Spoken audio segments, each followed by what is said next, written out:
की प्रैक्टिस के लिए हम अलग अलग तरह की एक्टिविटीज करेंगे। उनमें से एक एक्टिविटी होगी, हम या तो किसी भी स्टोरी या किसी भी न्यूज़ आर्टिकल को इस तरह से बनाकर, जहां पर आपको कुछ फिल इन द ब्लैंक्स होंगे, कहीं पर आपको वर्ब फॉर्म गेस करना होगा, आपको ऐसे दिखाएंगे और पहले आपको कहेंगे कि आप खुद करें उसे और बाद में उसका सोल्यूशन हम डिस्कस करेंगे। तो आज की एक्टिविटी में हम पंचतंत्र की एक कहानी को अपना टॉपिक बना रहे हैं और ये कहानी है the foolish lion and the clever rabbit की।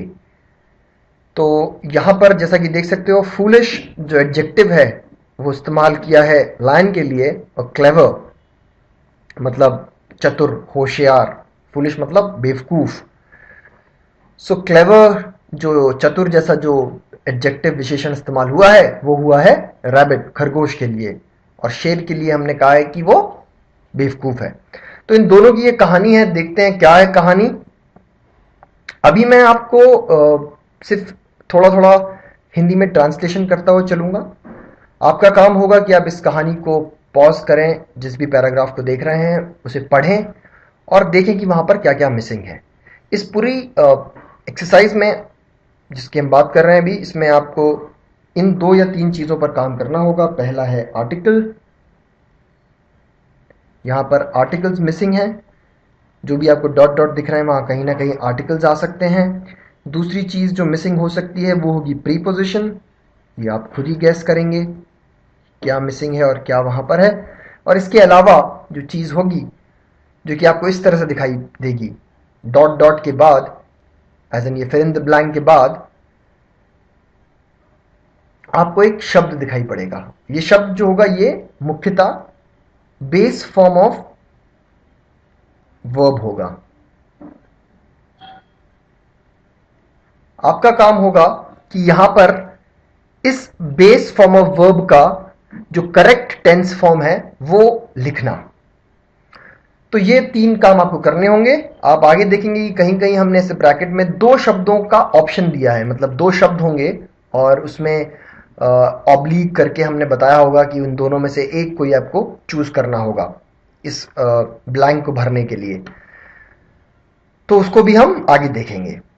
आपको कुछ ऐसे शब्द अंडरलाइन मिलेंगे जिनका मतलब यह है कि आपको इन शब्दों पर विशेष ध्यान देना है। ये या तो थोड़े कठिन शब्द हैं या आप पहली बार देख रहे होंगे, तो आपको इन शब्दों को कहीं लिख लेना है ताकि आप पहले तो संदर्भ से इनका मतलब निकाल सकें। संदर्भ मतलब जो हम पढ़ रहे हैं यहाँ पर, उसके कॉन्टेक्स्ट से, उसके संदर्भ से हम इन शब्दों का मतलब निकाल सकें। दूसरा, अगर नहीं आएगा तो आप डिक्शनरी देख ही सकते हैं, तो इनको किसी नोटबुक में आपको कॉपी करना है। कुछ नए नए शब्द अगर आपको दिखाई पड़े या कुछ ऐसी चीज दिखाई पड़े जो आपने नहीं पढ़ी है तो आप परेशान ना हो, वो कहीं ना कहीं कवर की गई होगी या की जाएगी, तो वो तब देख लेंगे। तो मैं कहानी पढ़ना शुरू करता हूं और आप सोचना शुरू कीजिए कि कहां पर क्या मिसिंग है। Once upon a time there lived dash ferocious lion dash the forest. It was a greedy lion and it dash killing animals dash the forest indiscriminately. मैं यहां पर कुछ शब्दों का मतलब बताऊंगा और इस पैराग्राफ का ट्रांसलेशन बताऊंगा। आप गैस कीजिएगा कहां पर क्या मिसिंग है। एक समय की बात है, जंगल में एक फेरोशियस, खूंखार शेर रहता था। वह लालची शेर था और उसने जंगल में जानवरों को अंधाधुंध मारना शुरू किया। मारने के लिए यह शब्द प्रयुक्त हुआ है, जानवरों को मारना शुरू किया। तो ये किस तरह का शब्द है, तो ध्यान रखिएगा ये किस तरह का शब्द है। जब भी आपको base form of verb plus I N G दिखे तो आपको 2 चीजें दिमाग में आनी चाहिए। पहला कि ये कोई कॉन्टिन्यूअस टेंस हो सकता है, दूसरा ये जेरेंड हो सकता है या पार्टिसिपल हो सकता है। तो देखिएगा ये क्या है यहाँ पर, और इसका लेक्चर तो है ही, आप देख सकते हैं इन्फिनेटिव जेरेंड्स वाले लेक्चर में कहां पे किसका क्या मतलब होगा। तो ये कहानी, ये फर्स्ट पैराग्राफ का सार था। अब आप इसमें देखिए जो मैंने बोला है और जो यहाँ पे शब्द हैं उनमें से कौन से शब्द मिसिंग है और आपको वो वाले शब्द ढूंढना है। आर्टिकल्स के बारे में ध्यान रखिएगा। हमने 3 तरह के आर्टिकल्स पढ़े हैं, 2 तरह के पढ़े हैं।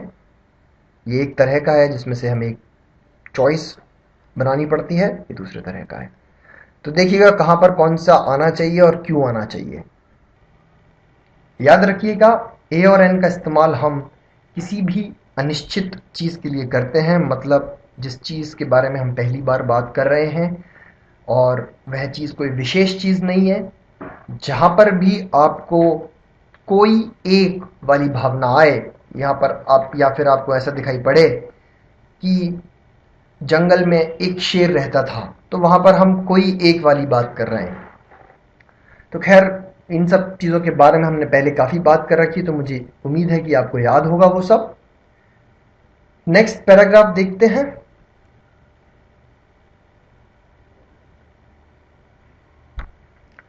Seeing this, the animals dash, gather का कौन सा वर्ब फॉर्म आएगा ये देखना होगा, and dash to approach dash lion with the proposal.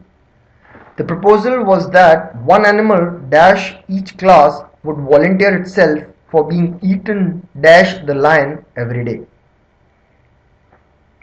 Seeing, फिर से वही चीज जो ऊपर मैंने कही थी, ये क्या वर्ब की तरह इस्तेमाल हो रहा है यहाँ पर या फिर वर्बल की तरह। अब वर्बल क्या है, इसके लिए आप जेरेंड वाला लेक्चर देखेंगे, है ना। इन्फिनेटिव, जेरेंड, पार्टिसिपल, इन सब के बारे में हमने बात कर रखी है। यह देखकर सारे जानवर इकट्ठे हुए और फैसला किया कि शेर के पास एक प्रपोजल के साथ जाएं या जाया जाए या अप्रोच किया जाए। फैसला किया कि वह लोग शेर के पास एक प्रपोजल के साथ जाएं। The proposal was that one animal of dash would volunteer itself for being eaten dash the lion every day. Proposal ये था कि एक जानवर हर प्रजाति से स्वयं को वॉलंटियर, अपने आप को पेश करेगा या फिर स्वेच्छा से वो समर्पित करेगा अपने आप को। For being eaten dash the lion every day, शेर के द्वारा खाने के लिए तो फॉर आ गया है, बीइंग ईटन इस्तेमाल हो रहा है खाने। खाना क्या है, खाना। तो यहां से आपको क्रियार्थक संज्ञा या क्रियावाचक संज्ञा ध्यान आना चाहिए, ना लग रहा है एंड में। ये एक ऐसी क्रिया है जो यहां पर काम संज्ञा का करती है। और ये जो बीइंग ईटन फॉर्म है, ये किसको लिखने का पैसिव फॉर्म है, ये जेरेंड को लिखने का पैसिव फॉर्म है। सो एनीवे, ये सब जेरेंड वाले लेक्चर में देख लेना, इसमें काफी ज्यादा इस्तेमाल हुआ है क्रियावाचक और क्रियार्थक संज्ञाओं का, तो आप देख लीजिएगा वहां पर। तो खाने, शेर के द्वारा खाने के लिए रोज एक जानवर हर प्रजाति का या हर प्रजाति से स्वयं को समर्पित करेगा। तो अब देख लीजिए यहां पर कौन से शब्द हैं, कौन से शब्द नहीं है, और ट्रांसलेट कीजिए। और नहीं, अगर जरूरी नहीं है आपको हर बार ट्रांसलेट करें, अगर आप जस्ट पढ़कर भी अगर सेंस लगा सकते हैं कि यहां पर तो ये शब्द मिसिंग था, तो कुछ ज्यादा करने की जरूरत ही नहीं है। चलते हैं नेक्स्ट पैराग्राफ के ऊपर। So every day it was the turn of one of the animals, and in the end came dash rabbit's turn. The rabbits dash an old rabbit dash them. So हर दिन किसी न किसी जानवर का turn होता था, किसी एक जानवर का टर्न होता था मतलब नंबर आता था, तो जाना होता था, और आखिर में आया खरगोशों का टर्न या खरगोशों की बारी आई आखिर में। एंड इन द एंड, आखिर में, केम डैश रैबिट्स टर्न, खरगोशों की बारी आई आखिर में। तो यहां पर क्या है, रैबिट्स को एक प्रजाति की तरह ट्रीट किया गया है। चूंकि जंगल में हर प्रजाति के जानवर होंगे और यहां पर यह माना गया है कि प्रजाति जानवरों की तो एक ही होने वाली है, मतलब फिक्स्ड हैं प्रजातियां। रैबिट की प्रजाति होगी, मंकी की प्रजाति होगी, अलग अलग जानवरों की प्रजाति होगी, बट वो चीज फिक्स्ड है। इसके बाद क्या होता है, द रैबिट्स, खरगोश लोग क्या करते हैं, चुनते हैं एक बूढ़े खरगोश को। तो क्या इसको ऐसे ट्रांसलेट करेंगे, खरगोश अपने में से एक बूढ़े खरगोश को चुनते हैं। खरगोशों ने अपने में से एक बूढ़े खरगोश को चुना, यह होगा इसका ट्रांसलेशन। बिटवीन और अमंग के बारे में शायद मैंने पहले भी डिस्कस किया है। जब हम दो लोगों में से किसी चीज को चुनने की बात करते हैं तब हम बिटवीन का इस्तेमाल करते हैं, और जब बहुत सारे लोगों में से किसी एक चीज को चुनने की बात करते हैं, बहुत सारी चीजों में से, तब हम अमंग का इस्तेमाल करते हैं। तो इन दोनों में से यहां पर कौन सा शब्द प्रयुक्त होगा वो आपको बताना है। जब भी ब्रैकेट्स में इस तरह से दिखे और एक बीच में ये ऑब्लिक वाला साइन दिखे, तब आपको यही करना है। अब नेक्स्ट पेज पे चलते हैं, नेक्स्ट पैराग्राफ के लिए। The rabbit was wise and old. तो जो हमारा खरगोश था वो बुद्धिमान था और बूढ़ा था। It took its own sweet time to go to the lion. उसने अपना स्वयं का समय लिया शेर तक पहुंचने के लिए। The lion was getting impatient on not seeing any animal come by and dashed to kill all animals the next day. शेर विचलित हो रहा था किसी भी जानवर को नहीं आता देखकर,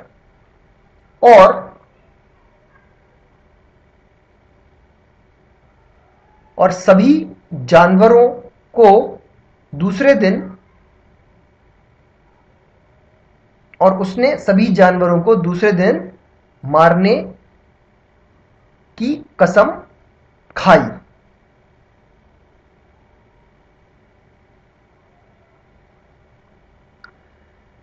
The rabbit then strode along to the lion dash sunset. The lion was angry dash him. खरगोश शेर के पास संध्या तक पहुंचा। ये जो है ना, स्ट्रोड जो है, ये सेकंड फॉर्म ऑफ वर्ब है स्ट्राइड का। इसका थोड़ा मतलब देखिएगा क्या होता है डिक्शनरी में। ये जब हम ऐसा कुछ बोलना चाहते हैं कि वो मंजिल तक पहुंचा या वो स्टेप बाय स्टेप मंजिल तक पहुंचा, उस तरह के सेंस में इस शब्द का हम इस्तेमाल करते हैं, स्ट्राइड। तो यहां पर भी किसी तरह ये बताने की कोशिश की है कि फिर जो है खरगोश अपना आराम आराम से चलते चलते मंजिल तक, मतलब शेर तक पहुंच गया, संध्या तक। शेर उसके ऊपर गुस्सा था। तो ये फोटो भी यही बताता है कि ऐसा हुआ है। नेक्स्ट पेज देखते हैं क्या है कहानी में। तो यहाँ पर क्या क्या करना है आप समझ ही गए होंगे। इन शब्दों को देखें। ये कम बाय जो है एक तरह से प्रीपोजिशन का काम कर रहा है। इम्पेशेंट को देखें अच्छे से, ये शब्द आपको काफ़ी इस्तेमाल होगा। इसके बारे में और जानें, और कुछ और भी आपको लगता है जो हमने मार्क नहीं किया है वो भी आप जो है खुद से देख लें, पॉज करते हुए चलें इसको।